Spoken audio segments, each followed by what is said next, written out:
आप लोग आगे बैठिए, आप लोग आगे आइए ना, सीधा उतर हाँ वो दीदी आ जाओ, दीदी इधर आ जाओ, दीदी आगे आइए, अब आ रहे हैं खेती करेला उया है हम का करे जेपी में बोला आप बैठे मैं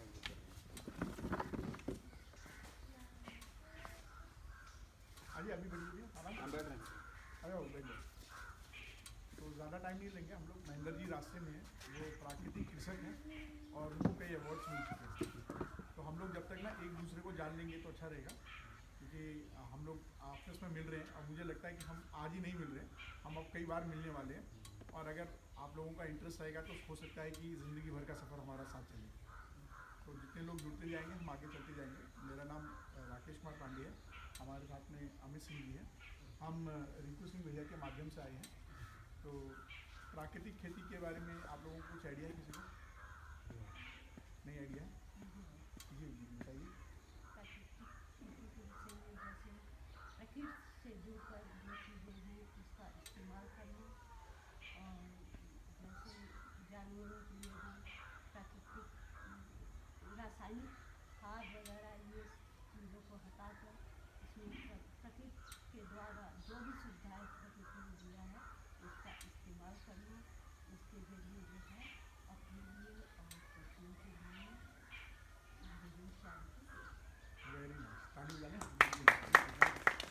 तो मेरा छोटा सा परिचय ये है कि मैं एयरक्राफ्ट मेंटेनेंस, आइए आइए भैया आइए आइए।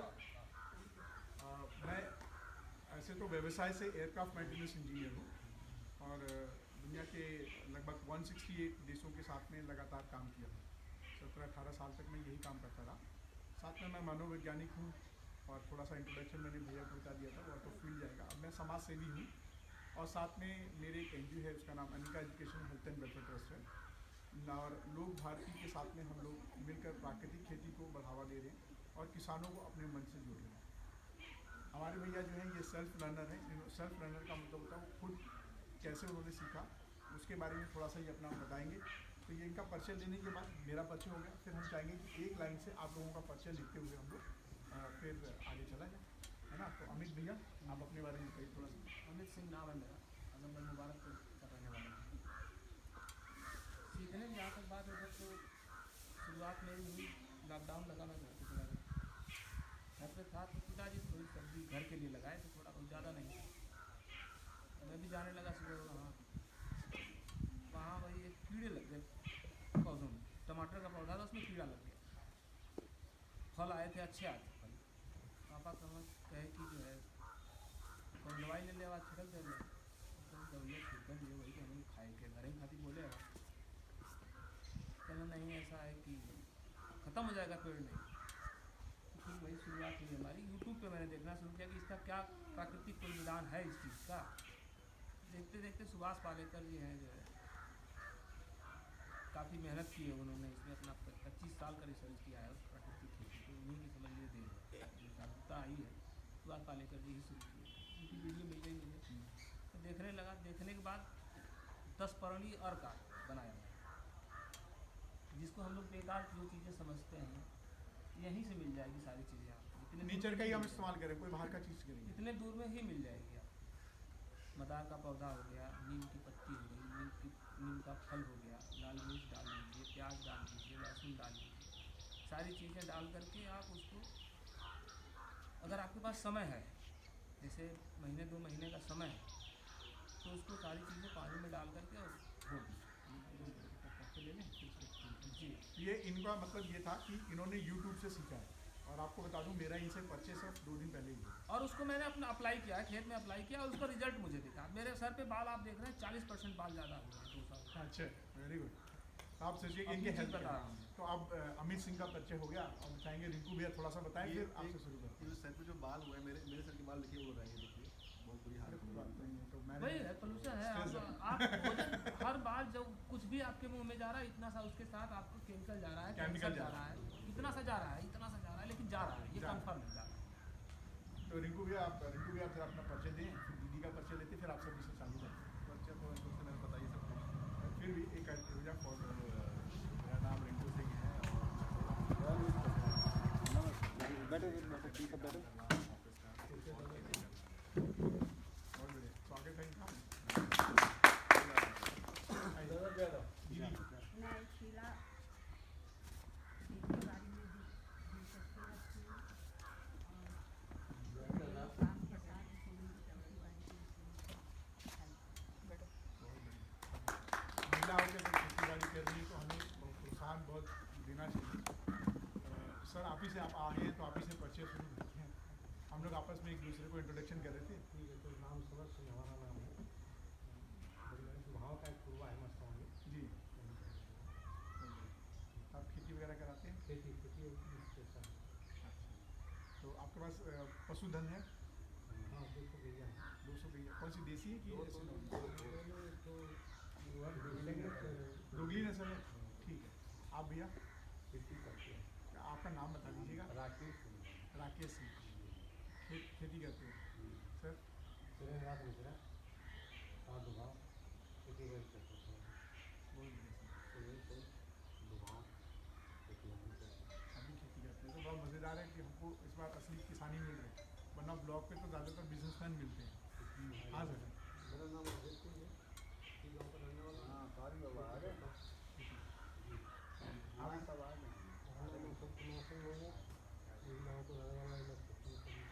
बहुत बढ़िया। हम भी नागेंद्र सिंह इसके गाँव से खेती है। सर आपका नाम? हमारा नाम भी राजू सिंह है। हम भी खेती का काम। आपका नाम भी राजू सिंह? ये राजू सिंह खेती काम करते हैं, बट यहाँ पे ये लाइन प्लस काम करते हैं। अच्छा अड्डे पे काम करते हैं। मतलब रिस्क टेकर हो आप। बाबू आपका क्या नाम है?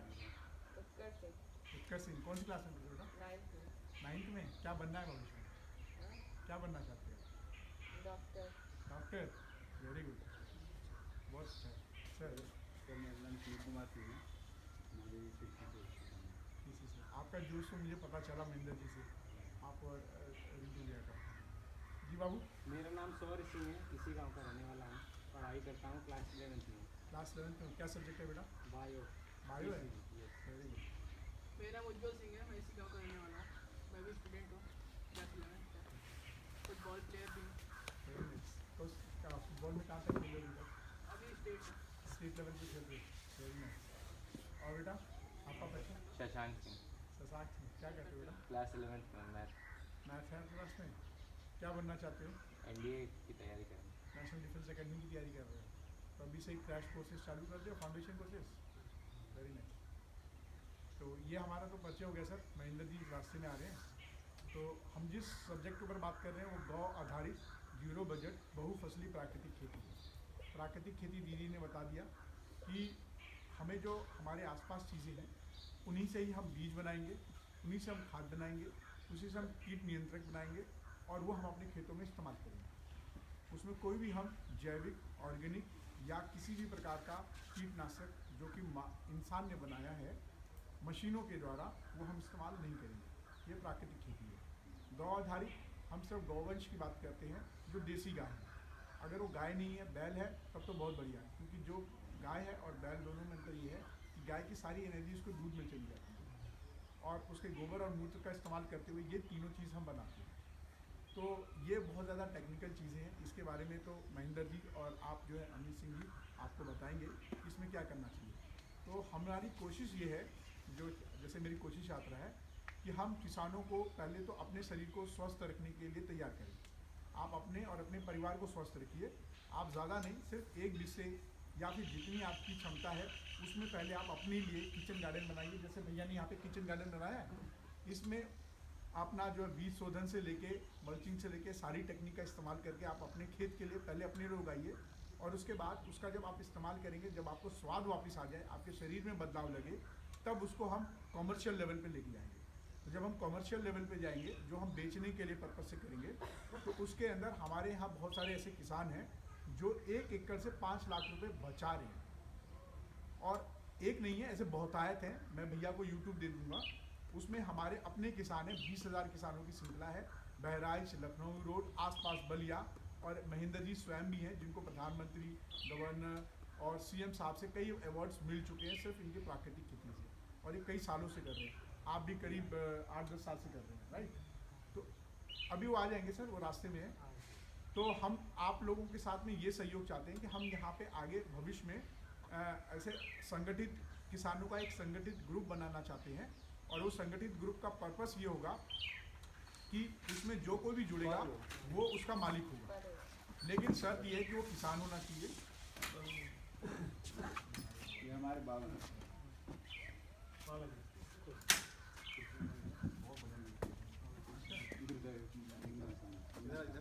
आप इधर बैठिए। आप इधर बैठो, आप।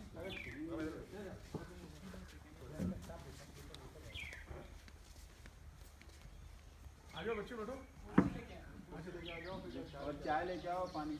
अभी जो सबसे बड़ी समस्या आ रही है, सबसे पहले स्वास्थ्य की आ रही है, दूसरी समस्या रोजगार की आ रही है। हम अगर किसान को पढ़ें तो आपने किसान को कैसे पढ़ा है? अगर मैं जैसे ही बोलूँ, अगर मैं आपसे पूछूं कि आप क्या करते हो, तो अभी थोड़ी देर पहले एक भैया बोल रहे थे, वो चले गए कि हम कुछ नहीं करते। तो मैंने कहा क्या करते हो? कहते कुछ नहीं करते। मैंने कहा कुछ तो करते होंगे घर में। कहता है बस आधिया खेती करते हैं। तो मतलब बोलिए ना, किसान है घर से, आप क्या है? किसान है। तो जैसे हम किसान का नाम लेते हैं तो हमारे दिमाग में पिक्चर क्या आती है? गरीब, दुखी और सुसाइड करने वाला, जो आजकल मीडिया में चल रहा है, और उसको पढ़ा लिखा तबका नहीं माना जाता है, जो कि 100% गलत है।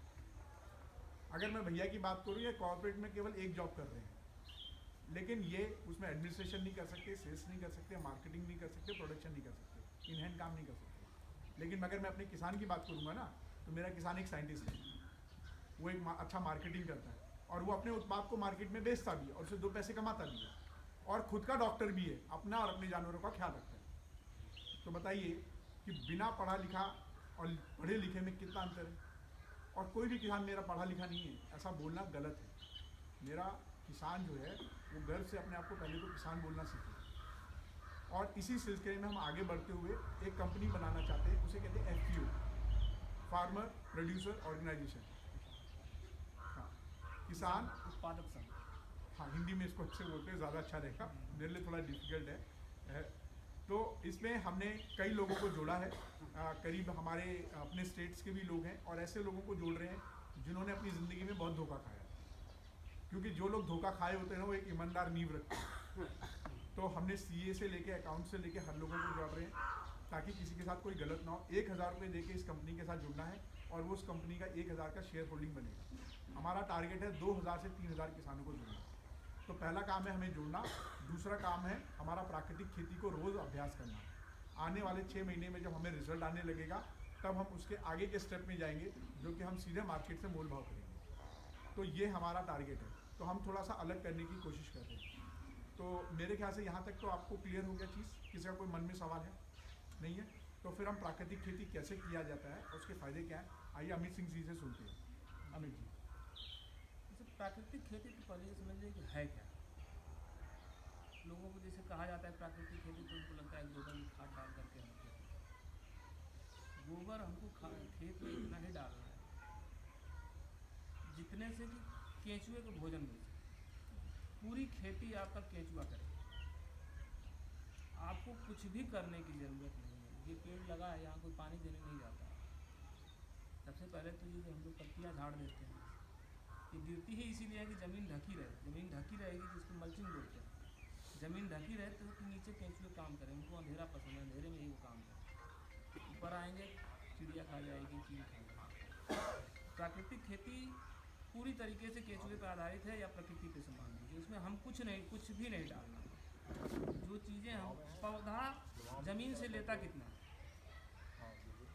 आप पौधा मान लीजिए, आप कोई भी पेड़ है, हरा पेड़ है, उसको उखाड़ के लाइए, उसका वजन करेंगे 1 किलो होगा। 10 दिन उसको वहाँ फेंक दीजिए, उसको वजन करेंगे वो 200 ग्राम बचेगा। 800 ग्राम क्या था? पानी था। 800 ग्राम 80% पौधे में पानी था। 20% जो बचा, उसमें से 18% हवा और सूर्य की रोशनी। आप जब उस पौधे को फूंक देंगे तो मात्र जो है 100 ग्राम या 50 ग्राम आपको राख, उतना ही पौधा ज़मीन से मिलेगा। जो पानी का था वो पानी में मिल गया, जो वाष्पित हो गया भाई, फिर चला गया पानी में। सूर्य से जो लिया था वो सूर्य ने ले लिया हमारा। मिट्टी का हिस्सा जितना था वही 50 ग्राम या 25 ग्राम जो भी निकलेगा उसको गिरा दें, वही मिट्टी का हिस्सा था। हम लोग ले आते हैं, डाई 5 बोरा डाल देते हैं। आपको खाने के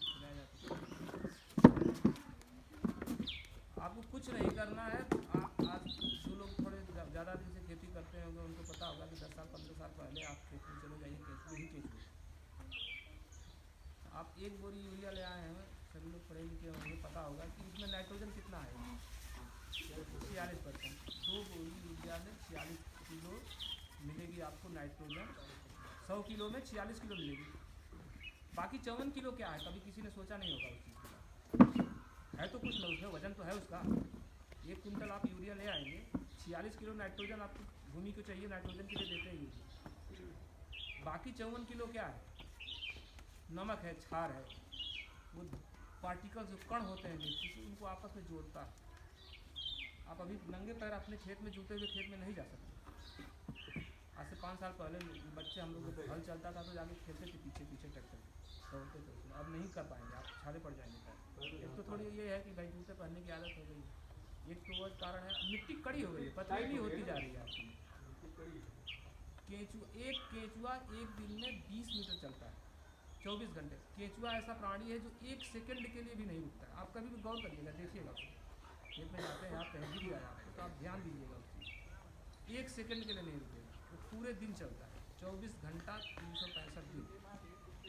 वो जिस दिन रुकेगा, या तो जैसे आप उसको जब भोजन नहीं मिलेगा तो मरता नहीं है, वो ज़मीन के अंदर चला जाएगा, 20 फीट 25 फीट नीचे चला जाएगा, वहाँ पड़ा रहेगा। और अभी गोबर डाल दिया, पहले देखते रहे होंगे जैसे बैल वैल चलते थे, हम लोग नहला चराने वाने के लिए जाते थे, गोबर कर देते थे रास्ते में। 1 घंटे बाद आप गोबर को हटाएंगे तो नीचे 4-5 बीज दिखती रहेंगी, क्योंकि गोबर की खुशबू सूंघ के नीचे से निकल आता है। आपको जीवामृत बनाना है, गोबर से बनाना है, वही टाइम टाइम से इतना ही डालना है कि केंचुए को भोजन मिलता रहे, उसके लालच से केंचुआ ऊपर नीचे होता है। बाकी तो 20 फीट नीचे की मट्टी ले आएगा, ऊपर की मिट्टी खराब हो जाएगा। 1 साल में आप चलने लगेंगे, पता नहीं चलेगा, मिट्टी कड़ी नहीं होगी, ढीली हो जाएगी।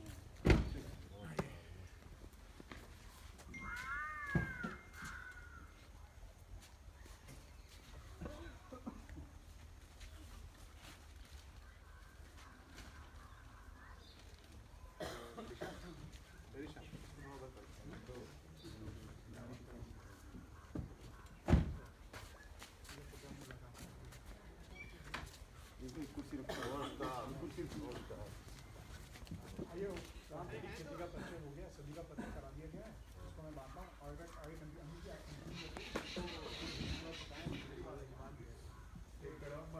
काम तो आपका बहुत बड़ा है और लोगों के पास गाय वाय भी है, लेकिन क्यों नहीं आए लोग, कहलवाए नहीं आपको,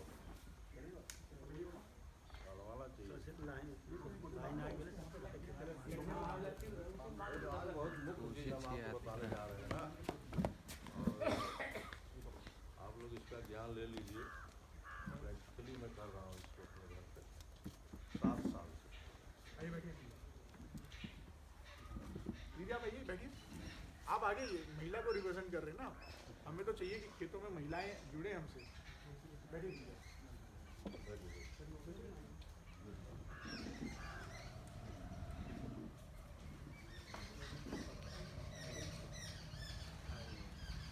आइए बाबा, पाले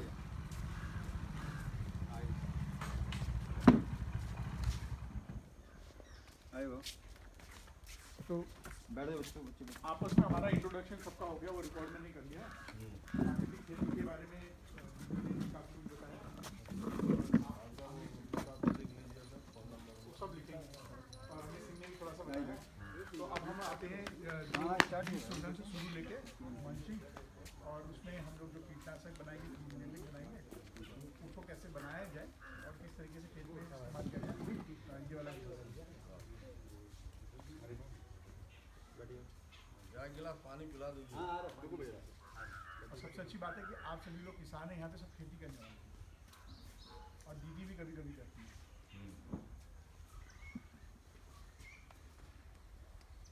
दीदी कभी कभी नहीं करती है, दीदी एक्चुअली पूरी खेती फुल टाइम खेती करती है। अच्छा, और दीदी का खेती बहुत इंटरेस्ट है, और दिन भर आपको खेतों के पास ही मिलेंगे। तो दीदी कितनी महिलाएं यहाँ पे ऐसे खेती करती होंगी? काफ़ी है। क्या आप उनका एक संगठन बना सकती हैं, जोड़ सकती हैं सबको? बना सकते हैं। बहुत बढ़िया। इन सब चीज़ों में मुझे पहले से ही काफ़ी इंटरेस्ट थी। दीदी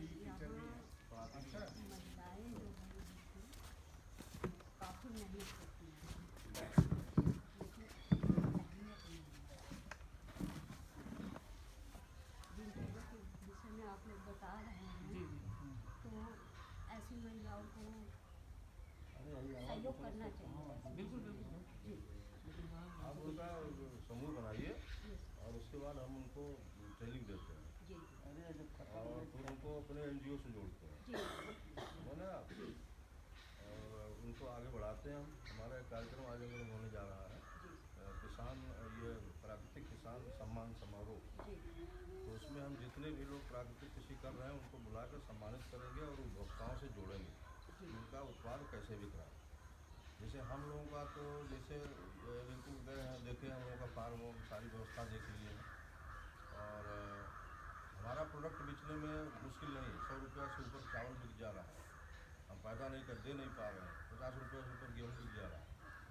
ऐसे हमारे कई मित्र गुड़ करते हैं तो उनका 140 रुपये 400 ग्राम का पैकिंग बिक रहा है। और हमारी दीदी छतवा की है, वो पड़ौरी बनाती है और ये हल्दी पाउडर बनाती है और बेसन पाउडर, इसका चने का बेसन बनाती है, सब अच्छे दामों में बिक रहा है। उसका 1.5 से दुगुना से भी ज़्यादा, सब प्राकृतिक है लेकिन उसमें 1% रसायन नहीं है। तो जब आप लोग इस पर आएंगे तो बिकने में तो इतना बड़ा ये प्लेटफॉर्म तैयार हो रहा है कि आय दोगुनी नहीं, आय चौगुनी हो जाए। अगर 4 ही कुंटल, मेरा 4 कुंटल तो ज़्यादा होता है, कम से कम 1 बीघा जो 20 बिस्वा है आजमगढ़ में, मेरा जो है कम से कम 12 कुंटल की बासमती 1 बीघे में होती है प्राकृतिक में, और उसमें 8 कुंटल चावल निकलता है, तो 80,000 रुपये प्रति बीघे का चावल निकलता है 4 महीने, क्योंकि वो प्राकृतिक है।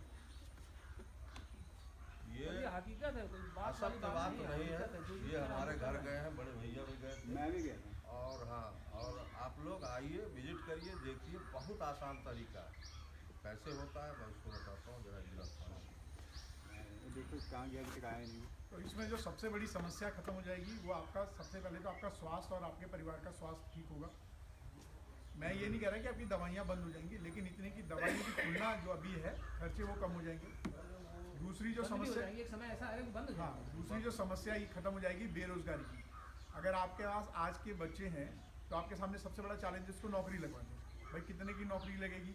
स्टार्टिंग सैलरी 2 लाख से 1,80 से शुरू होती है, फिर जाते जाते 3 लाख, 4 लाख, 5 लाख, और उसमें रिश्वत कितना है, और ऊपर से अधिकारियों का डंडा कितना है। वो बंदा सारी ज़िंदगी अपने स्टीम को, अपने गर्व को दबा कर नौकरी करता है। नौकरी करना सबसे डिफ़िकल्ट काम है आज की डेट में। शायद मैं रिंकू भैया सही बोल रहा हूँ, क्योंकि वहाँ पे वो इन लोगों से ऑलरेडी बोल चुका हूँ कि नौकरी एक मजबूरी होती है मजबूरी है, कि आपको चाहे आपको ऊपर से भी सुनना है, नीचे से भी जीविका सुनना है। चलानी है तो करना तो पहली समस्या स्वास्थ्य की, दूसरी रोजगार की, कराएंगे। और तीसरी घर छोड़ने की, है ना। अभी जो नौकरी करता है वो बड़े शहर में रहता है और उसका घर कभी भी इतना बड़ा नहीं हो सकता जितना बड़ा मैं जहाँ बैठा हूँ। इतने में 50 घर होंगे और पूरा बदबू, थैंक यू, पूरा बदबू भरा रहेगा।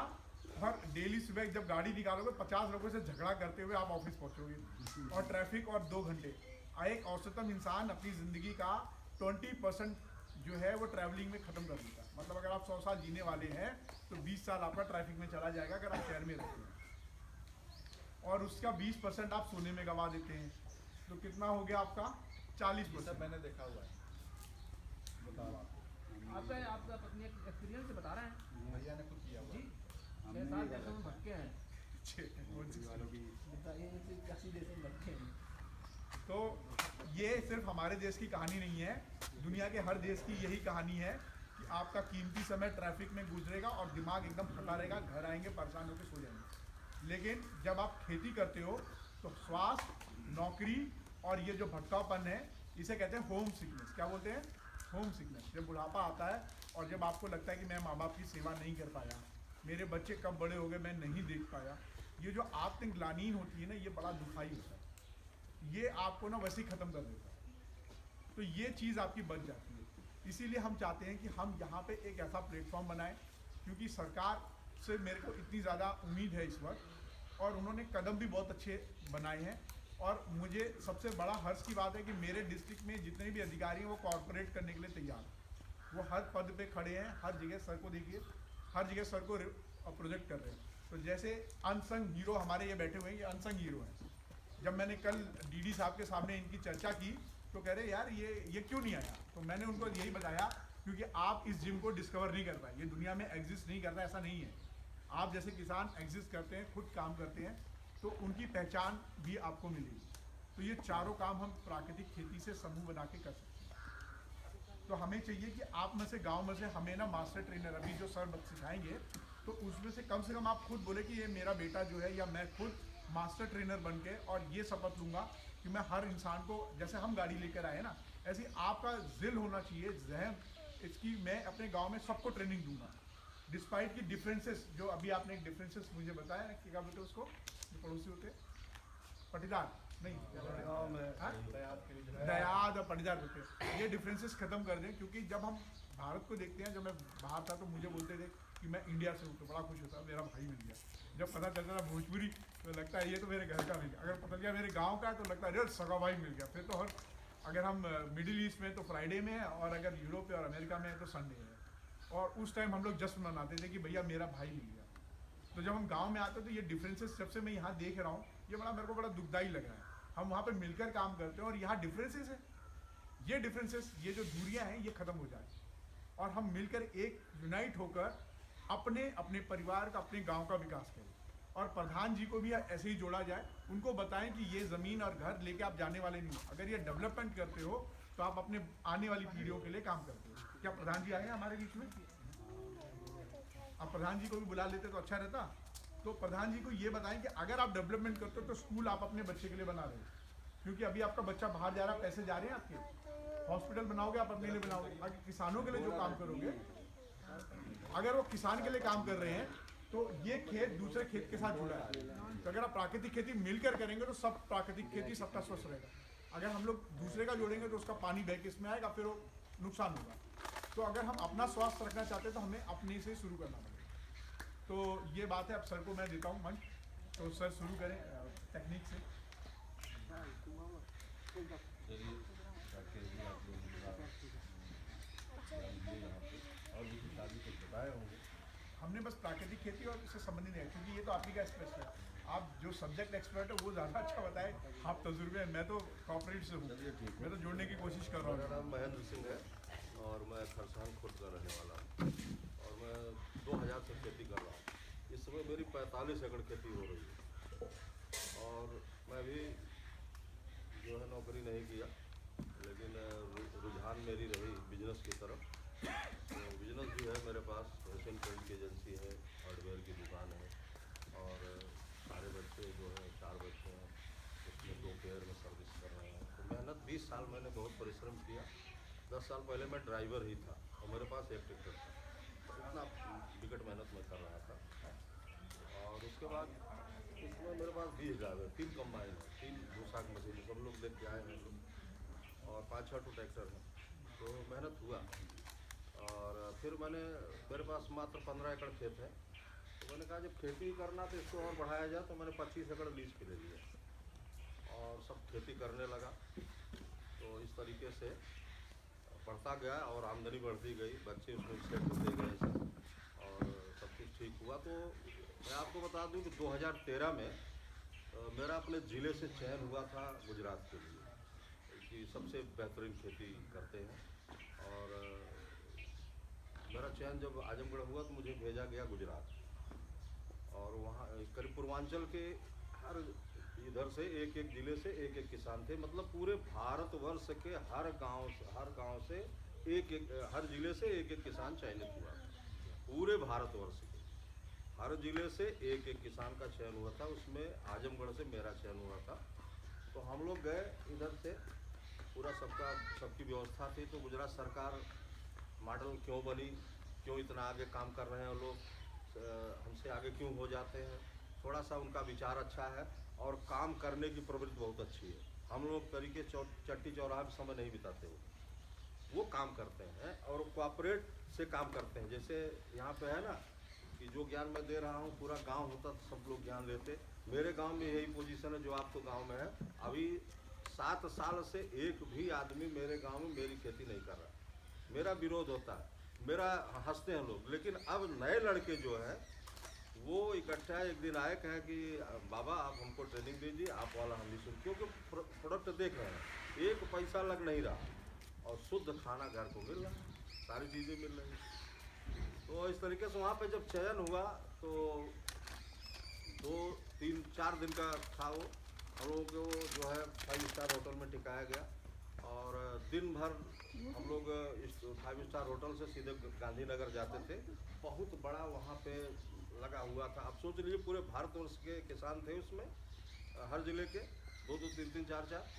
तो वहाँ पे जो है छोटे छोटे बनाए गए थे। वहाँ पे वैज्ञानिक और किसानों के बीच बात संवाद होता था सब। और आखिरी दिन जो है मोदी जी हम लोगों के साथ रहे और एक दिन पहले तो उसी में सबको 51 हज़ार रुपया मिला जो जो चयनित होकर गए थे अपने ज़िले से।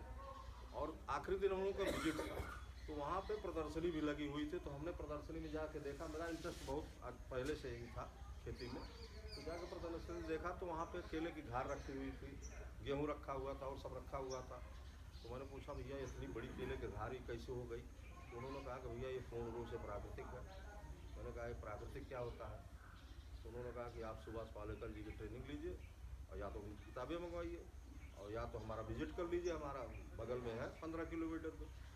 तो दूसरे आखिरी दिन हम उसी के यहाँ चले गए। देखे तो सारा सिस्टम जो था वो घन जीवामृत का और सारी चीज़ें वो अपने हिसाब से गाय से कर रहे थे। मैंने देखा, मैंने वही संकल्प लिया कि मैं अब शुरू करूँगा। आया घर पे शुरू किया, 1 गाय 2 गाय। तो जब से मैं घर पे हूँ खेती कर रहा हूँ 3-4 गाय लगभग हमेशा मेरे पास रहती है।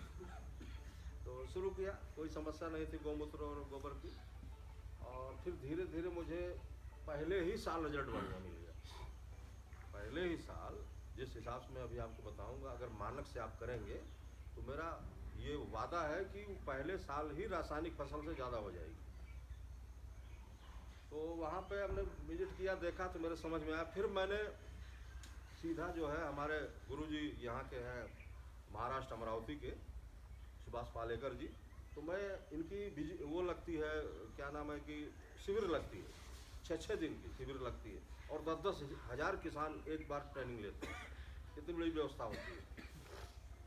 प्रयास करने लगा तो इधर ट्रेनिंग नहीं इनकी मैं ले पाया तो किताबें मंगवा लिया, यूट्यूब उनका देखने लगा और उसके बाद खेती में शुरू कर दिया। तो पहले ही साल मुझे रिजल्ट बढ़िया मिल गया। उसके बाद इनकी मैं शिविर अटेंड करने की कोशिश करने लगा। तो इनकी शिविर जो है वो मुझे यहाँ पे झांसी और राजस्थान में भरतपुर में मिली और एक यात्रा शिविर हमको सोमनाथ मंदिर से जूनागढ़ तक मिली। तो बहुत अच्छा बृहद ज्ञान हुआ और इनकी जो शिक्षा लिया उसी हिसाब से मैंने खेती करना शुरू कर दिया। और उसी के बाद से करीब 5-6 साल से मैं ये प्रशिक्षण देना शुरू कर दिया पूरे अपने ज़िले में, दूसरे ज़िले में भी। और ये आप समझ लीजिए कि मैं प्योर किसान हूँ और सब किसानी के दम पे ये 4 व्हीलर है। और जिस हिसाब से हम लोग अपना पैसा खर्च करते हैं, ये लोग कोई मानदेय हम लोग नहीं, हम सरकार के नहीं हैं, हम पूर्ण रूप से सामाजिक सेवा कर रहे हैं। आपको जागृत कर रहे हैं कि आपका परिवार कैसे स्वस्थ हो जाए, जो मैं आपको चीज़ें बताऊंगा, और आपका परिवार रोग मुक्त कैसे हो जाए। एक पैसे की दवा नहीं आनी चाहिए, क्योंकि जो गाय के बारे में बताएंगे वो गाय, कृषि और आयुर्वेद तीनों चीज़, ये तीनों चीज़ें आपको मिलेंगी। गाय से कृषि भी आपको करना है और आयुर्वेद दवा भी आपको मैं बताऊंगा कैसे दवा बनती है। और हर दवा ठीक हो जाएगी। उसका दूध, दही, घी और गोमूत्र ये सब औषधि है, आप कहीं भी यूज कर सकते हो। तो ये व्यवस्था हमारे गाय में है। तो फिर उसके बाद मैंने शुरू किया और इधर मैं करीब 25,000 से ज़्यादा लोगों को ट्रेनिंग दे चुका हूँ। लेकिन अभी तक 100 किसान केवल आजमगढ़ में 5 साल में तैयार हैं जो कर रहे हैं। लेकिन अब बहुत तेज़ी से बढ़ रहे हैं। अब स्पीड जो है हमारे ये ऊर्जावान हमारे राकेश जी, अमित जी मिल गए हैं और ये लोग पढ़े लिखे हैं, ये लोग मेरी बात समझते हैं और ये सब प्रचार प्रसार किया जाएगा और हो रहा है। तो करीब मैं समझ रहा हूँ 50 तो महिलाएँ कर रही हैं हमारी ठगवा ब्लॉक में, सब बहुत तेज़ी से कर रही हैं और बड़ा अच्छा उनको सब रिस्पांस इसका मिल रहा है। तो इस तरीके से जो कार्यक्रम शुरू हुआ है, तो सबसे पहले देखिए आपको ये प्राकृतिक खेती में प्रकृति को समझना होगा।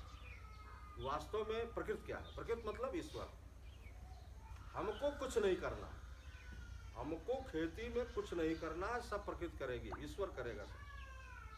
अब विरोधाभास आपको लग रहा होगा, कह रहे कुछ नहीं करना है, वास्तव में कुछ नहीं करना, क्योंकि ये पेड़ आप देख रहे हैं ना नीम का, और ये आप देखिए इसमें फूल फल आ रहा है, कोई मानवीय सहायता नहीं है इसमें। तो मान लीजिए गोला बना के पानी दे दिया गया है, लेकिन उस नीम में कोई मानवीय सहायता नहीं है, और पूरा सीजन में फल से लगती है। आप जंगल में चले जाइए, ये बेल देख लीजिए, कोई मानवीय सहायता नहीं, बेल फरा हुआ है। वो केला देख लीजिए, वहाँ एक ही केला होना चाहिए, 2 केला होना चाहिए, सबको काट के बाहर कर दीजिए तब केला फरेंगे, और वहाँ पे नींबू भी फरा है। कोई मानवीय सहायता नहीं है, लेकिन ये फल आ गया। कैसे आ गया? सब ईश्वर ने किया, सब प्रकृति ने किया, उसकी व्यवस्था है, उसी को करना, उसी की जिम्मेदारी है, आपकी कोई जिम्मेदारी नहीं। आपको केवल बीज डालना है, धरती माता को तैयार करके स्वस्थ करके बीज डालना है। जो भी ईश्वर ने प्राकृतिक व्यवस्था दिया है, ईश्वर ने जो भी प्राकृतिक व्यवस्था दिया है, प्रकृति की जो मंशा है उसी के अनुरूप आपको काम करना है। आज तक हरित क्रांति के बाद जो भी आप लोगों ने किया, अपने मन से किया, उसका रिजल्ट सामने है कि सबको ब्लड प्रेशर, हाई टेंशन और शुगर, सारी बीमारियां फैल रही है केवल रसायन खाने से। तो सब कुछ प्रकृति करेगा, उसको भी मैं सिद्ध कर दूंगा कैसे प्रकृति करती है। जैसे आप 1 कुंटल कोई भी हरा चारा ले लीजिए, हरी फसल ले लीजिए, आप उसको ऐसे धूप में रख दीजिए। प्रकृति का नियम है, जो जहाँ से आया वहीं जाएगा। तो उसको धूप में रख दीजिए, तो उसका 78% जो है पानी, ये पानी कहाँ से मिलता है? प्रकृति से मिलता है, हमको बादलों से मिलता है। वो 78% पानी सूख के बादलों में चला जाएगा, वो वायुमंडल में चला जाएगा। क्योंकि हमारी खेती में, अभी हम आपको बताएंगे कि हम पानी सिंचाई करते ही नहीं, बहुत कम करते हैं। हम पानी तो वायुमंडल से लेते हैं, 78.6% पानी वायुमंडल में इसी से हम ले लेते हैं, हमको ट्यूबवेल चलाने की जरूरत नहीं पड़ती। तो 10% पानी से हम आपको भी बताएंगे खेती कैसे होती है। 90% पानी की बचत, मात्र 10%। और एक मॉडल अभी हम आपको बताएंगे कि 1 एकड़ खेत आपके पास है और 10% पानी, तो मैं आपको 3 लाख रुपया कम से कम सालाना कमवा सकता हूँ। पूरे परिवार को अनाज मिलेगा, स्वस्थ और जहर मुक्त अनाज, और उसको फल मिलेगा, सब्जी मिलेगी। ये मॉडल में अभी मैं बताऊंगा, अगर भूलने लगूँ तो आप लोग जरूर ख्याल कराइएगा। तो इस तरीके से प्रकृति सब कुछ करती है। बचा है आपका जो है 78 किलो, उसमें गया 22 किलो बचा। 78 किलो जो है वो सीधा चला जाएगा वायुमंडल में, 22 किलो बचा। 22 किलो को आप जला दीजिए, तो जलने के बाद ये लपट, ये कार्बन कहाँ जाता है? आसमान में। जलने के बाद जो भी लौ जाती है वो सूरज में चली जाती है। मैंने आपसे कहा ना, जो जहाँ से आया वहीं उसको वापस जाना, ये प्रकृति का नियम है। तो जब वो वायुमंडल में चला जाएगा तो आप वहाँ बचेगी राखी। राखी कितना बचती है? 1.5 किलो। आप प्रैक्टिकली इसको कर सकते हैं, मैं झूठ नहीं बता रहा हूँ, सत्य बता रहा हूँ, ये किया हुआ है। वो 1.5 किलो जो है राखी बचती है, वही 1.5 किलो हमारी धरती माता और केंचुओं की सहायता से हम पैदा कर लेते हैं। सब कुछ तो ईश्वर ने दिया आपको, आपने क्या किया उसमें? कुछ नहीं किया। तो आपको उसी प्रकृति ने संसाधन से, जो प्रकृति ने हमको संसाधन दिया है, उसी के अनुरूप हमको काम करना है, उसके खिलाफ नहीं करना है। तो प्रकृति ने हमको क्या दिया है? हमारी 4 माताओं में एक गौ माता दिया है। हमारी 4 माताओं में एक गौ माता दिया है। ये प्राकृतिक, ये वेद शास्त्रों से, भगवान कृष्ण के ज़माने से, ऋषियों मुनियों के ज़माने से, बहुत पहले से ये गौ माता हमको सृष्टि में मिली है। इसको अलग नहीं किया जा सकता। ये बहुत ही बड़ी व्यवस्था है, मानव जीवन की व्यवस्था बहुत बड़ी है। ये गाय, तो गाय होना चाहिए हर परिवार में। जिस घर में गाय आ जाएगी, उसी दिन जो है उस परिवार में तुरंत खुशहाली आना शुरू हो जाती है। केवल आप सेवा करके उसकी देखिए। अभी इनको हमारे घर गए थे तो एक गाय में हमसे गले मिल रही थी। एक गाय, कितना प्यार से हम लोग मिलते हैं। गाय के पास गए और गाय ने सर उठा कंधे पर रख लिया, तो सबको सिखाया, उनसे प्यार मिलता है। बहुत दिमाग है उनके पास।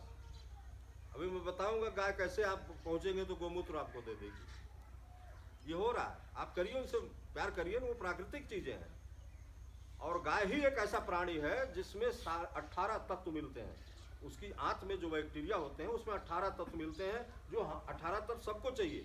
हर प्राणी को 18 तत्व चाहिए, वो हमारी खेती को भी चाहिए। वही उसी से हम खेती कर लेते हैं, उसी के गोबर और गौमूत्र से खेती कर लेते हैं। तो सुभाष पालेकर प्राकृतिक कृषि में एक गाय का होना जरूरी है। और देसी गाय, जर्सी फ्रीजियन होल्स्टीन तो गाय है ही नहीं, न इसका दूध लेना चाहिए, न इसका गोबर किसी काम का है, न इसका गौमूत्र किसी काम का है। देसी गाय चाहिए। देसी गाय का मतलब भारतवर्ष की गोवंश। भारतवर्ष में 44 प्रजातियां हैं। भारतवर्ष में 44 प्रजातियां हैं। 44 प्रजाति में कोई भी गाय केवल जर्सी फ्रीजियन होल्स्टीन नहीं होना चाहिए। आप अच्छा दूध लेना चाहते हैं तो गिर ले लीजिए, साहिवाल ले लीजिए, थारपारकर ले लीजिए, कांकरेज ले लीजिए, हरियाणा ले लीजिए, और सिंधी ले लीजिए, रेड सिंधी ले लीजिए। और सबसे बेहतरीन तो हमारी गंगा तेरी होती है, जो 1.5 से 2 किलो दूध देती है। इनका दूध उनसे भी बेटर होता है, क्योंकि जितना ही जो दूध कम देगी गाय, उसके गोबर और गौमूत्र की क्वालिटी उतनी बेटर रहेगी। और जो गाय दूध देती ही नहीं, सबसे बढ़िया गोबर गौमूत्र उसका काम करता है। तो कहीं से भी आप गाय टहल रही, आप बांध दीजिए, 2 झौवा आप उसको खिलाएंगे, सुबह आपको 1 एकड़ की खाद दे देगी। 1 ही दिन का गोबर लगता है। तो देसी गाय की बात हो रही थी। देसी गाय की पहचान क्या है? 21 लक्षण होते हैं देसी गाय की, 2-4 मैं आपको बता दे रहा हूँ। पहला लक्षण होता है जिस गाय के पास डिल हो, कुंभ, ऊपर वाला डिल। डिल तो समझ ही रहे हैं, हमारे यहाँ से आपकी गांव से दूरी बहुत ज़्यादा नहीं, यही बोला जाता है डिल। डिल जितना बेहतरीन हो, सींग जितनी बड़ी बड़ी हो, और गरकम्बल जितना बड़ा बड़ा हो, जितना बड़ा लटकती हो गरकम्बल, सींग जितनी बड़ी हो, को पिरामिड जैसी खड़ी हो, और दिल उसका बेहतरीन हो। ये 3 चीज आप जिस गाय में देख रहे हैं, समझ लीजिए वो भारतीय गाय है। और आप शाम को जाएंगे, जिसके पास गाय रखी है, आप जरा हाथ ऐसे लगाइएगा, अगर डिल ना मिले तो समझ लीजिए वो गाय नहीं है। न जर्सी फ्रीजियन में डिल होता है, न सींग होता है। मतलब इसका क्या है? जो प्राकृतिक वैश्विक ऊर्जा है, जो हमको ब्रह्मांड से मिलती है, जो प्राकृतिक वैश्विक ऊर्जा ये ब्रह्मांड से जो हमको मिलती है, ये इसे डिल के माध्यम से आती है, सींग के माध्यम से आती है, और गरकम्बल के माध्यम से आती है। उसके शरीर में आती है ये, और शरीर के माध्यम से उसके थन में आती है, दूध में आती है, और दूध अमृततुल्य होता है, वो दूध हम लेते हैं, तो हमारी शरीर में प्रतिरोधक क्षमता बढ़ती है। ये सारी चीजें कहीं से भी आपको दिक्कत लगे तो तुरंत खड़ा होकर पूछिएगा, तुरंत मैं उसका समाधान कर दूंगा। तो देसी गाय, आप लोग समझ गए कि देसी गाय है क्या।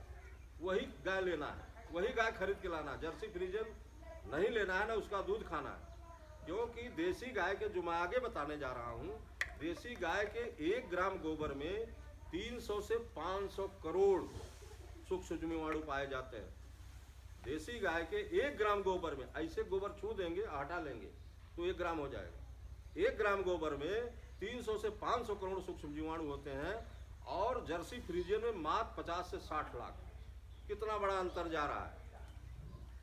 जर्सी गाय का गोबर बदबू मारता, क्योंकि उसके बैक्टीरिया कभी सब बैड है।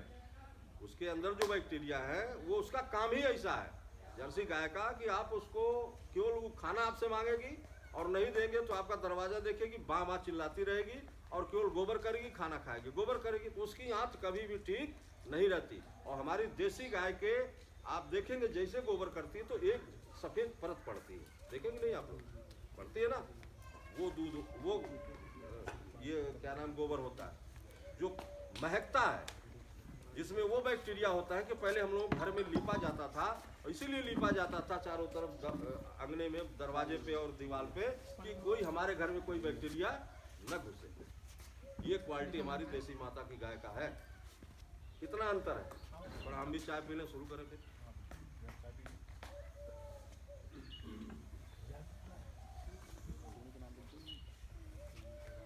अपने वाले पे भी साइन करवा लीजिए। अभी यूनिवर्सिटी टीम बनाएंगे ना, भैया लिख रहे हैं, रिंकू भैया का ना इधर एक खेत भी है, किचन गार्डन। महेंद्र सर, यहाँ पे किचन गार्डन है। ये वाला वो वाला है ना, नहीं, इधर इधर वो इसमें फसल लगी हुई है किचन गार्डन, इसी में ही जो है ना अपना प्राकृतिक उत्पाद अब डाला जाए, हो गया जितना, और इसमें मल्चिंग कर दी जाए। भूसा है हमारे, एक भूसा इधर एक भूसा ये, तो अभी भी मल्चिंग करेंगे तो कोई बुरी चीज़ नहीं है। जीवाश्म वो जीवाश्म डाल कर हमारा नाम बच्चा पंडित। अरे पता है हमको।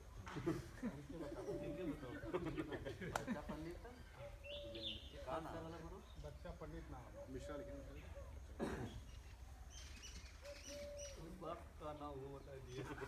हम लोग केवल आप लोगों की समाज सेवा कर रहे हैं, एक पैसा हम लोग कहीं से मिलता नहीं। हाँ कीजिए बात। लेकिन ईश्वर की ये प्रेरणा है कि हम ये अभियान आप तक पहुंचाएं, आपका परिवार स्वस्थ हो। कहीं से हमको एक पैसे की इनकम नहीं है कि हमको सरकार दे रही है, हम मानदेय मिल रही है, कुछ नहीं। हम ऐसे 5 साल से कर रहे हैं और सब भगवान देता है, उसी में चल रहा है।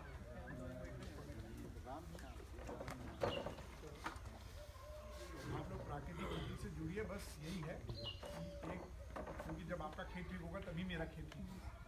अभी कोरोना हुआ तो एक देश में हुआ, पूरा पृथ्वी सफ़र कर रहा है कि नहीं, और दूसरा एक और महाबीमारी आ गई है। तो आप ये सोचिए कि आप जो ये थूकते हो फेंकते हो कहीं नहीं जाएगा, वो इसी पृथ्वी पे रहेगा। तो हमारा मकसद जब पृथ्वी एक ही है तो सब लोग मिलकर भाई हुए ना, मिलकर काम करें। चलिए शुरू करते हैं। तो देसी गाय की पहचान आप लोगों ने जान लिया, गोबर की पहचान जान लिया आपने। तो इस पे लिखा है एक देसी गाय से 30 एकड़ खेती। ये देसी गाय से 30 एकड़ खेती, 30 नहीं उससे भी ज़्यादा हो रही है। आइए मेरे फार्म पे आपको देखिए आप लोग कि कैसे हो रही है। एक देसी गाय से 50 बीघा से ऊपर खेती, केवल एक गाय आपको रखना है, आपका परिवार रोग मुक्त सारी व्यवस्था एक गाय से मिलने जा रही है। एक देसी गाय से 30 एकड़ खेती कैसे होती है? हमको मात्र 1 दिन का गोबर चाहिए, 1 एकड़ के लिए 1 दिन का गोबर चाहिए, और 1 दिन में एक देसी गाय 10 से 12 किलो गोबर देती है कि नहीं देती है? जहाँ कोई हमारी बात न समझ में तुरंत टोकिएगा। एक दिन रात मिला के एक देसी गाय 10 से 12 किलो तक गोबर देती है। हमको 10 किलो गोबर केवल चाहिए और 10 लीटर गोमूत्र चाहिए। तो गोमूत्र आपको कैसे इकट्ठा करना है, 4-5 तरीके मैं बता देता हूँ। आप जहाँ आपका गाय बांधी जाती है उसके पीछे ढलान देके थोड़ा सा गड्ढा करिए। जैसे वो गड्ढा है ना, वो देखिए उसमें इकट्ठा हो रहा है, तो उसको करके नीचे करके इकट्ठा हो जाएगा। जो नहीं इकट्ठा है आप पानी मार दीजिए तो गड्ढे में चला जाएगा। एक तरीका तो ये है। दूसरा तरीका है कि जब आप अपनी गौशाला में सुबह जाएंगे, भोर में 4-5 बजे जब भी आप जाते हो अपनी गौशाला में, तो गाय माता खड़ी होंगी तो सबसे पहले गोमूत्र देंगी, उसके बाद गोबर देंगी। होता है कि नहीं ऐसा? अगर आप लोग गाय पाले होंगे तो होता होगा ऐसा। और तीसरा तरीका है, जब गाय का दूध लेने के लिए आप जाएंगे, मान लीजिए दूध दे रही है गाय, तो आप 2 बाल्टी ले जाइए और जैसे बछड़ा छोड़ेंगे सबसे पहले आपको गोमूत्र गौ माता देंगे, उसके बाद दूध देंगी। होता है कि नहीं? और चौथा तरीका है, थोड़ा सा पानी आप पीठ पे मार दीजिए तो तुरंत आपको गोमूत्र मिल जाएगा। 5वां तरीका है आपके प्यार का। 5वां ये तरीका है कि बराबर आप एक बाल्टी लेके जाइए, उनके पीछे खड़े हो जाइए। तो गौ माता इतना जानकार हैं, वो जानते हैं कि हमसे कुछ चाह रहे हैं। 1 दिन 2 दिन 3 दिन वो नहीं, लेकिन चौथे दिन जरूर आपको गोमूत्र दे देंगी। और फिर रोज आपको उस टाइम पे पहुंचना ही पड़ेगा, तब तक गोमूत्र नहीं देंगी जब तक आप बाल्टी लेके पहुंच नहीं जाओगे। ये किया जा रहा है, आप उनसे मिल के तो देखिए, आप उनसे प्यार करके तो देखिए, आपसे ज़्यादा वो प्यार करेंगी। मैं तो ऐसा पा रहा हूँ भाई, अपने घर जाके पैर भी उनका छूता हूँ, उनको पहली रोटी भी खिलाता हूँ, उन्हीं का आशीर्वाद चल रहा है। परिवार पूरा जो है सब भोलेनाथ की कृपा से ठीक ठाक है।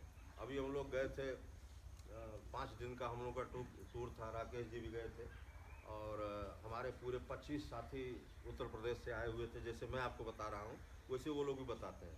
हमारी लोग भारती की संस्था है जिसमें हम लोग बहुत लोग जुड़े हैं, और सब हम लोग नदियों के ऊपर काम कर रहे हैं, और इसके जो है ये बाग बगीचों पेड़ों के ऊपर काम करते हैं। हम गौ आधारित गाय के ऊपर भी ये सारी चीज़ें बता रहे हैं। हम लोग बहुत काम कर रहे हैं, सामाजिक निस्वार्थ कर रहे हैं। तो गोमूत्र आप इस तरीके से इकट्ठा कर लीजिए। गोमूत्र आप इकट्ठा करते चले जाइए। गोमूत्र की कोई एक्सपायरी डेट नहीं है। देख लीजिए, ये प्रकृति ने दिया है। गोमूत्र की कोई एक्सपायरी डेट नहीं है। आप 100, 200, 400, 500, 1000 साल पुराना एक ड्रम में भरते चले जाइए और उसको आपको यूज कर लेना है, आप भरते चले जाइए, कोई एक्सपायरी डेट नहीं है। 10 किलो गोबर आप जीवामृत बनाने के लिए, देखिए हमारे सुभाष पालेकर के 4 स्तंभ मुख्य हैं प्राकृतिक खेती के: जीवामृत, बीजामृत, जीवामृत, आच्छादन और वापसा। ये सारी चीज़ें मैं आपको बताऊंगा, कीट नियंत्रक भी बताऊंगा। कुछ भी बाहर से लाने की जरूरत नहीं है, सब कुछ आपके घर के अगल बगल से बनता है। कुछ भी एक पैसे का खरीदना नहीं है, एकदम जीरो बजट। आपको लाइन नहीं लगानी है डीएपी यूरिया में। जो जहर आप खरीदने जाते हो, लाइन लेके जाते हो, मार हो जा रही है इस साल, मार हो गई सोसाइटी पे। अब सोच लीजिए इसका महत्व समझते हैं आप। जैसे इस समय हमारे क्षेत्र में आजमगढ़ में किसान कम से कम 2 बोरी या डीएपी मिला के 3 बोरी तो 1 बीघे में डाल ही रहा। आपके यहाँ डाला है कि नहीं? मेरे यहाँ तो पड़ रहा है। जैसे आप लोग खेते ऐसे हम लोग खेते हैं। तो कंपटीशन भी चल रहा है। कम से कम 2 बोरी यूरिया डीएपी मिला के तो पड़ ही जा रहा। अब आप समझ लीजिए, आधी चम्मच यूरिया अगर आप अपनी जमान पर रख लें तो तुरंत खत्म हो जाएंगे। आधी चम्मच डीएपी आप अपनी जमान पर रख लीजिए, तुरंत खत्म हो जाएंगे। 1 बूंद पेस्टिसाइड, कोई कीटनाशक जो मार दे रहे हैं, तुरंत घास मुरझा जाती है, कीट मर जाते हैं। आपकी जबान पर छिटक के जरा सा चला जाए ना, तुरंत खत्म हो जाए। और वही चीज़ जो आजकल की सब्जियां आप खा रहे हैं, स्प्रे करके आ रहे। 15 स्प्रे के पहले कोई मार्केट में सब्जी नहीं आती, कोई सब्जी। और हमसे ज़्यादा वो चालाक है जो छोटे छोटे कीटाणु हैं, जो छोटे छोटे कीट नियंत्रण हैं, कि वो जाते हैं, जैसे बैगन पे मारा है, किसी पत्ते पे मारा है, वो टच करेंगे, नहीं खाएंगे, लौट आएंगे, क्योंकि इसमें जहर है। वो इतने बड़े बड़े जो कीट होते हैं, जाएंगे ऐसे टच करेंगे और उनको मालूम हो जाएगा कि इसमें जहर है, उसको नहीं खाएंगे, लौट जाएंगे। और हम लोग बड़े चाव से उसको खरीद के ला के खूब बना के खा रहे हैं।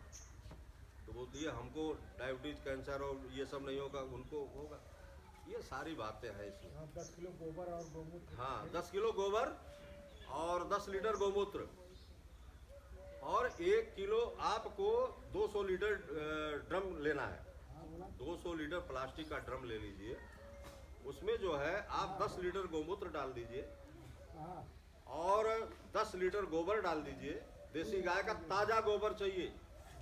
गोबर ताज़ा, गोबर जितना ताज़ा उतना अच्छा, गोमूत्र जितना पुराना उतना अच्छा। तो आप 10 किलो उसमें गोबर डाल दीजिए, 10 लीटर गोमूत्र डाल दीजिए, 1 किलो गुड़, 1 से 1.5 किलो आप गुड़ डाल दीजिए। गुड़ जितना पुराना रहेगा उतना अच्छा होता है, काला एकदम, या कोई भी गुड़ डाल दीजिए। 1 से 1.5 किलो आप किसी भी दाल का बेसन डाल दीजिए उसमें। चना का सबसे बेस्ट हो रहा है, तो 1 से 1.5 किलो आप चने का बेसन डाल दीजिए। घोल के डालिएगा, नहीं तो फुटकी फुटका पड़ेगा वो। उसको पानी में घोल लीजिए, गुड़ को पानी में घोल लीजिए, डाल लीजिए।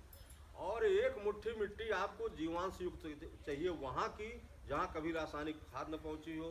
किसी पेड़, पीपल के पेड़ के नीचे के ले लीजिए, या बरगद के पेड़ के नीचे के ले लीजिए, और या तो मोटी मेड़ से ले लीजिए जहाँ रासायनिक खाद न पहुँची हो, उसको डाल दीजिए। और डालने के बाद उसको बाएं से दाएं क्लॉकवाइज, जैसे घड़ी की सुई घूमती है, आप उसको घुमा दीजिए। घुमाने के बाद 2 मिनट आप उसको बोरे से चट से ढक दीजिए। और ये प्रक्रिया आप सुबह शाम 2-2 मिनट का करिए। 3 दिन में 1 एकड़ की खाद आपकी 4 दिन में तैयार हो जाएगी। अब उसको आपको खेत पे ले जाना है। जैसे हमारा ये बोर है, यहाँ से पानी जाता है, तो हम ऐसी व्यवस्था बनाएंगे कि इसी बोर के सहारे वो, अगर नाली हो तो नाली के सहारे चला जाएगा।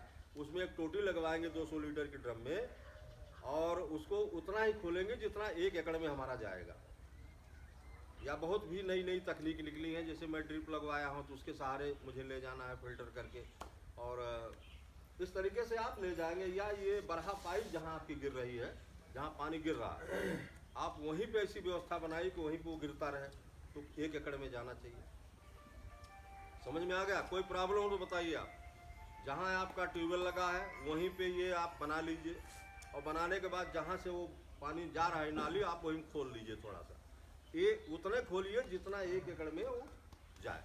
4 घंटे चले, 4 घंटे में 1 एकड़ होगा कम से कम। इस तरीके से जाए तो 1 एकड़ में आपका पहुंच जाएगा। अगर नहीं समस्या बन रही है तो आप उसको बाल्टी और डिब्बे में लेके छिड़क दीजिए, या तो आप ये 14 लीटर की जो मशीन है उस जीवामृत को छान लीजिए, उसको जीवामृत बोलते हैं, उसको आप छान लीजिए। छानने के बाद उसको मोटे धार से स्प्रे कर दीजिए। किसी भी कीमत में आपको 1 एकड़ में ये ले जाना है। बीजा ये जीवामृत समझ में आ गया आप लोगों को?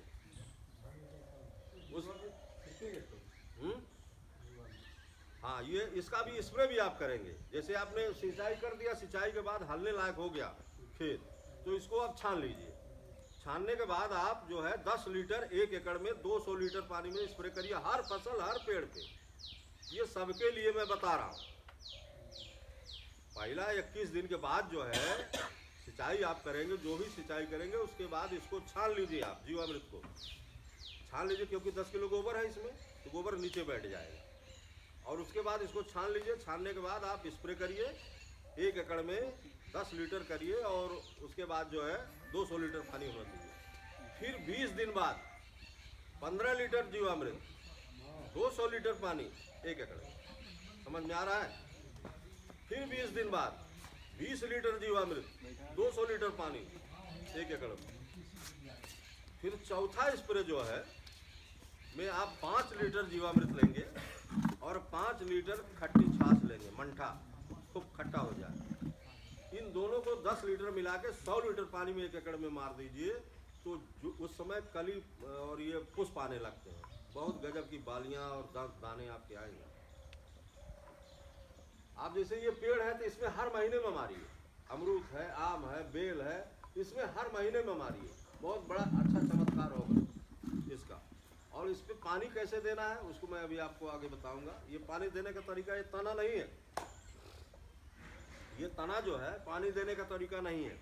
आप कोई भी पेड़ लगाए हों उसके नीचे 12 बजे दिन में खड़े हो जाइए, जहाँ पे वो सूर्य की छतरी छाया पड़ रही है, जैसे इसकी पड़ रही है ना, ऐसे ये छाया पड़ रही है ना, आप जब 12 बजे खड़ा होंगे तो सही पड़ेगी।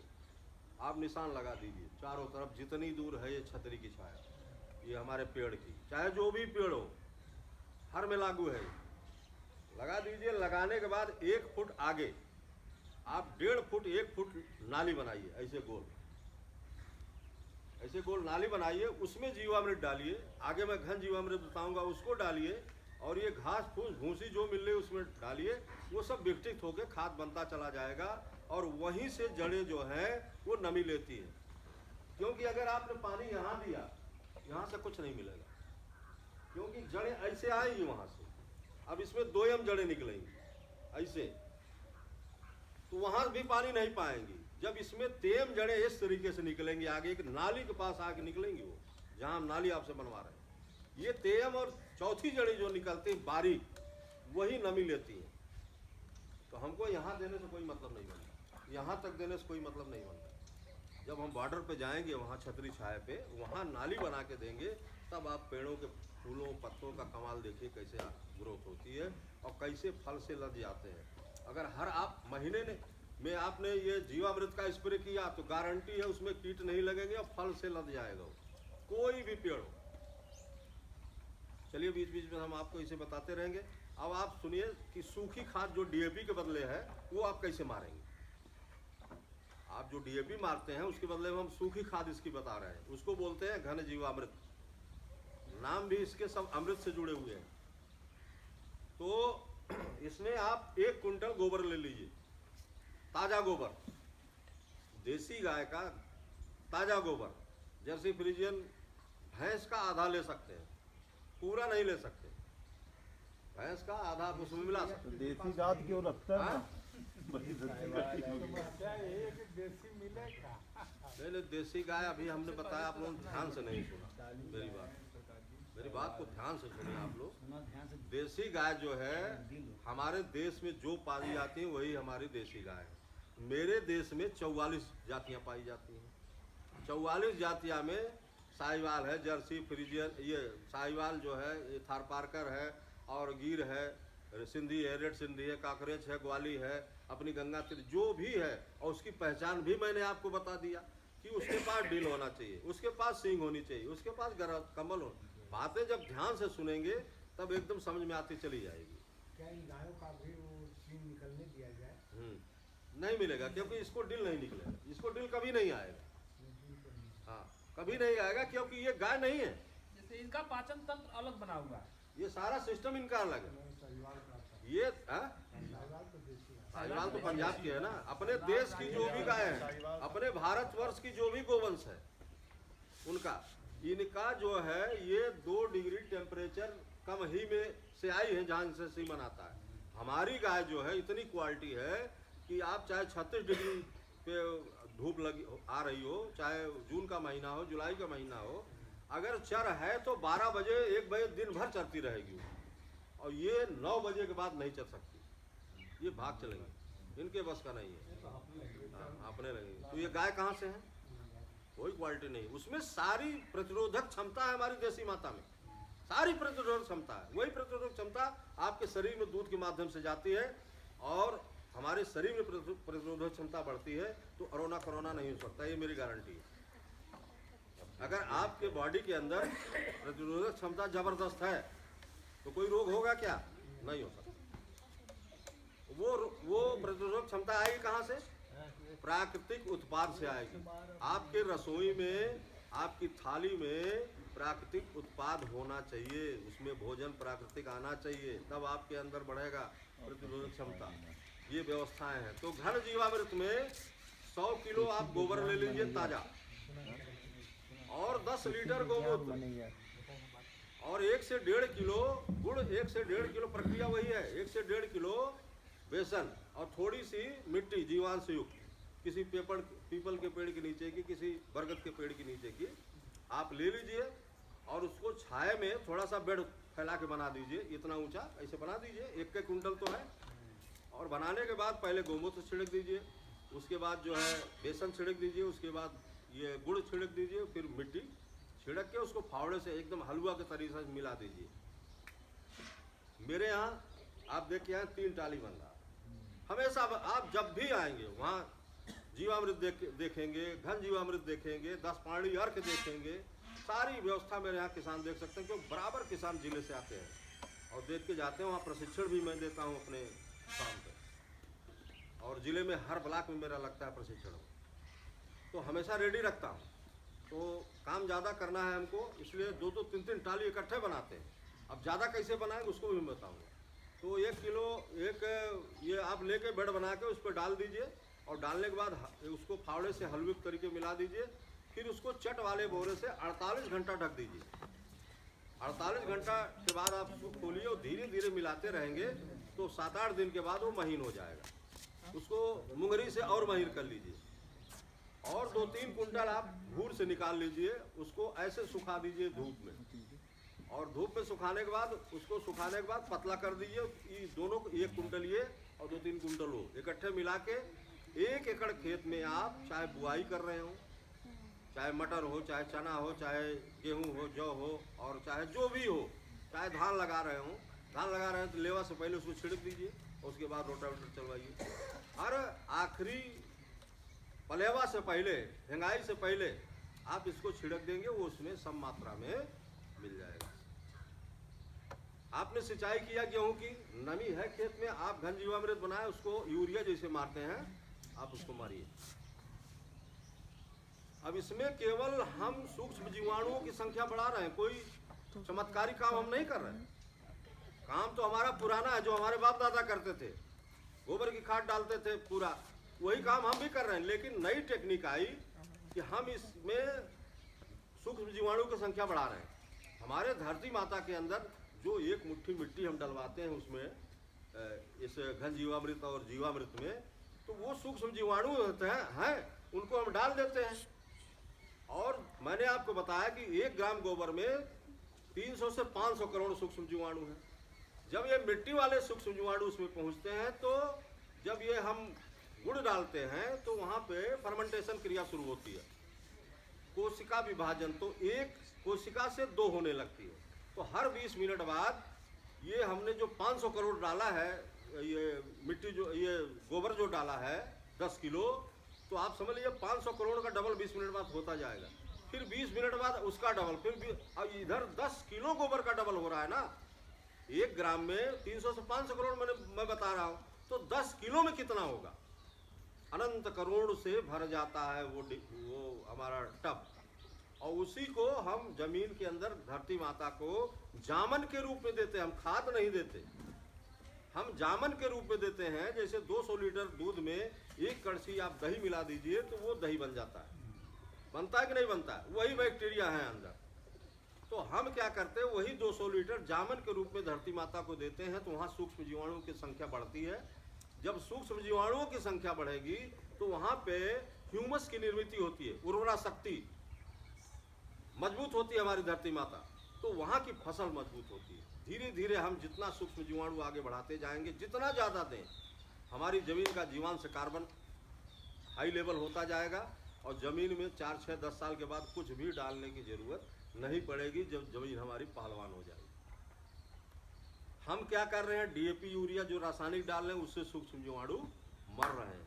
जमीन भी मर रही है, मोटे भाषा में समझाया। जमीन भी तो ये कैंसर वाली बन गई। अब उसी को जीवित करना। हम अगली पीढ़ी के लिए 4 से 10 साल बाद कुछ नहीं पैदा होने वाला, सब काम खत्म होने जा रहा है। सब लोगों को इस पद्धति पे आना पड़ेगा। अगर जीना है, भविष्य में बच्चों को ट्रांसफ़र करना है अच्छी ज़मीन, तो इस पद्धति पे आना पड़ेगा, नहीं तो बड़ा विकट संकट होने वाला है। ज़मीन की समस्या और जल की समस्या, ये दोनों बहुत विकट होने जा रही है। हमारी खेती में जल का भी निवारण है। इससे जल स्तर कैसे ऊपर आएगा, अभी हम आपको बताएंगे। तो आपको मैंने घन जीवामृत बता दिया, इसमें कोई बात ना समझ में आई तो बताइए। लेकिन आप लोगों को लिखना चाहिए था जो मैं बता रहा हूँ, नहीं तो ये ऊपर से जब शाम को सोचेंगे तो समझ में नहीं आएगा कि क्या बता के गए। इसमें जो है ना भैया हमारे ये लिखे हैं यूट्यूब पे, हाँ ये लिखे हैं, इनके यहाँ से आप एक एक कॉपी ले लीजिएगा। मैंने इनको प्राकृतिक पत्रक भी दिया है, दिया हूँ एक ना, आप उसको छपवा के सबके दे दीजिएगा। और आप लोग शुरू करिए, जो ये काम बता रहा हूँ आपको शुरू करना ही पड़ेगा। आज नहीं तो 4, 6 साल 10 साल बाद निश्चित आना पड़ेगा इसमें, अगर जीना है तो। उससे अच्छा शौक से शुरू करिए। हाँ, और करना तो है। तो ये आपको घन जीवामृत बता दिया। इसके बाद आप बीजामृत, बीज का संस्कार कैसे करें। देखिए प्राकृतिक कृषि में बीज भी अपना रहता है और ये जामन भी अपना रहता है। खाद जिसको आप कहते हैं, हम उसको जामन बोलते हैं। जामन भी अपना रहता है, कीट नियंत्रक भी अपना रहता है। कोई सामान आपको बाहर से खरीद के लाने की जरूरत नहीं है, केवल एक गाय माता को आपको अपने घर पे रखना है। तो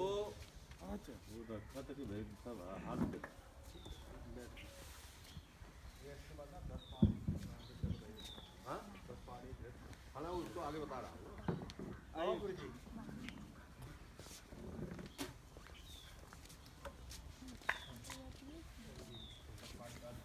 बताएंगे आगे। तो आप लोग बीजामृत के बारे में जानिए कि बीज का संस्कार कैसे करेंगे। प्राकृतिक खेती में बीज बदलना ही नहीं है। मेरा बासमती आप देख के आए उस दिन, 5 साल से चला आ रहा है उसका, 5 साल की मेरा बीज है। बीज बदलना नहीं है, आपको बीज नहीं खरीदना है, आपको खाद नहीं खरीदनी है, आपको कीट नियंत्रक नहीं खरीदना है, तो आपका लगता क्या बताइए, लागत कम हुई कि नहीं? पैदावार रासायनिक से ज़्यादा, रेट रासायनिक से ज़्यादा। तो आय तो दोगुना प्रधानमंत्री कह रहे हैं, मैं कह रहा हूँ चौगुना हो सकती है, हो रही है। इसको अगर आप इस खेती को आप करते हैं तो बीजामृत के लिए आपको 100 किलो बीज का शोधन करना है।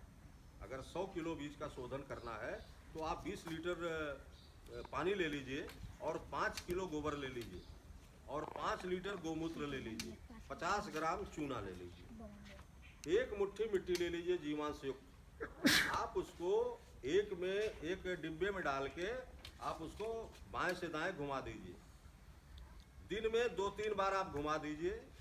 दूसरे दिन जो है आप सुबह अपना 100 किलो बीज फैला दीजिए और उस पर इस बीजामृत को छिड़क दीजिए और हाथ से पूरा मिला दीजिए और उस बीज की बुआई करिए।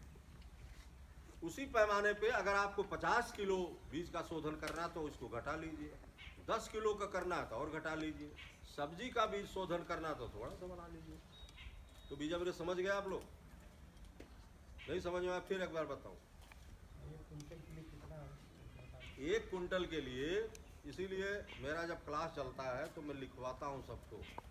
तो समस्या जब आदमी आप घर जाएंगे तो उस पर लिखा रहता है, तो आप पहुँचेंगे नहीं, फिर मेरा फ़ोन नंबर रहता है तो आप तो 100 किलो बीज के लिए 100 किलो बीज के लिए आप उसमें जो है 20 लीटर पानी ले लीजिए किसी टब में, और 5 किलो गोबर डाल दीजिए उसमें, देसी गाय का ताज़ा गोबर।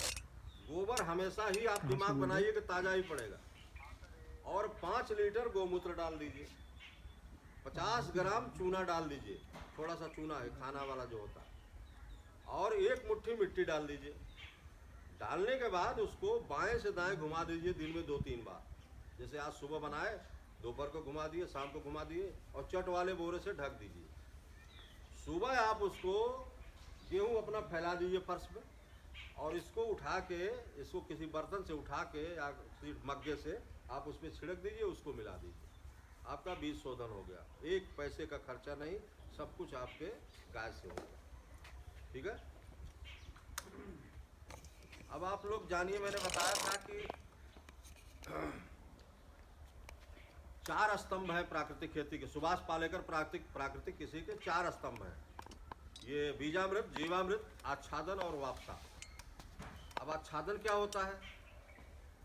आच्छादन का मतलब, जैसे जो सरकार इसमें बड़ी वो कर रही है, पराली नहीं जलाना चाहिए, तो हमको वास्तव में प्राकृतिक खेती में, अभी गए थे भाई साहब, देखे होंगे कि सारा पुआल जो है मैंने उसको बेड पे मल्चिंग किया है। उस पर टमाटर मेरा फल रहा है, उस पर मेरे मिर्चे फल रहे हैं, उस पर मेरी ये भिंडी फल रही है,